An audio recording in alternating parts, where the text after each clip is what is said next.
কোন এলাকায় যদি কোন জালেম প্রবেশ করে তাহলে দুইটা কাজ করে জালেমরা। এদিকে তাকান, কয়টা? এক নম্বরে ওই এলাকায় ফাসাদ সৃষ্টি করে। আপনি দেখেন 5 তারিখের পর থেকে, যাই হোক ছিল এতদিন তো জালেমদের আন্ডারে ছিল, 5 তারিখের পর থেকে অনেকে ফাসাদ সৃষ্টি করা বন্ধ করে। ফাসাদ কাকে বলে? যে জায়গাটা নির্মল আছে, নিশ্চুপ আছে, শান্ত আছে, সেই জায়গাটাকে অশান্ত করার জন্য যারা চেষ্টা চালায় তারাই ফাসাদ করে। ওয়াইদা কিলা লাহুম লা তুফসিদু ফিল আরদ ক্বালু ইন্নামা নাহনু মুসলিহুন।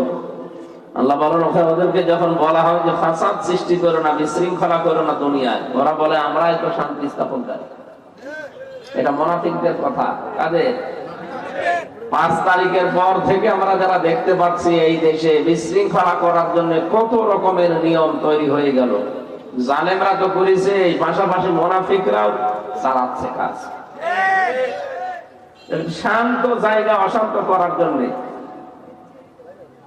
এতদিন যাই ছিল, হঠাৎ করে আপনি চাঁদাবাজি আরম্ভ করলেন কোন কারণে? এটা একটা বিশৃঙ্খলা না?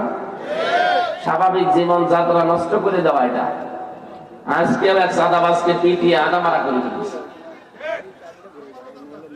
আমার মনে হয় এসব পিটিয়ে আদা মারা না, এমনি ফেলায় তো, কারণ এগুলো ফ্যাসাদ সৃষ্টি করছে।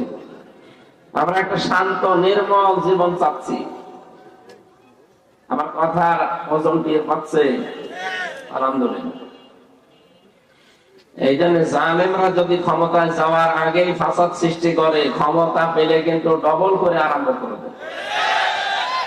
রানী বিলকিস এটা জানিয়েছিল তার সভাসদ বর্গদেরকে, সুলাইমান নবী আসতেছে, মনে করেছে সুলাইমান নবী মনে হয় এরকম জালেম। এখানে জালেম যদি এলাকায় প্রবেশ করে, প্রথমেই তারা ফাসাদ সৃষ্টি করতে থাকে, একটার পর একটা। তাসবির দানা সিঁড়ি দিলে যেভাবে পড়তে থাকে ওরা তাই করে, একটা শেষ হতে হতে আর একটা আরম্ভ করে। 2 নম্বরে ওই দেশে যারা সম্মানিত মানুষ তাদেরকে তারা অসম্মান করে। আমরা এটা সেই 53.5 বছর ধরেই দেখছি। সম্মানিত মানুষদেরকে যারা ক্ষমতা চায় তারা আগে অপমান করার জন্য চেষ্টা চালায়। সর্বজন বিদিত এই দেশে, আলেমদের ভেতরেও সাধারণ মানুষের ভেতরেও। মাওলানা দেলাওয়ার হোসাইন সাইদি রহমতুল্লাহ আলাইহি বলেন তো, এই লোকটাকে সবাই কম বেশি ভালোবাসে না?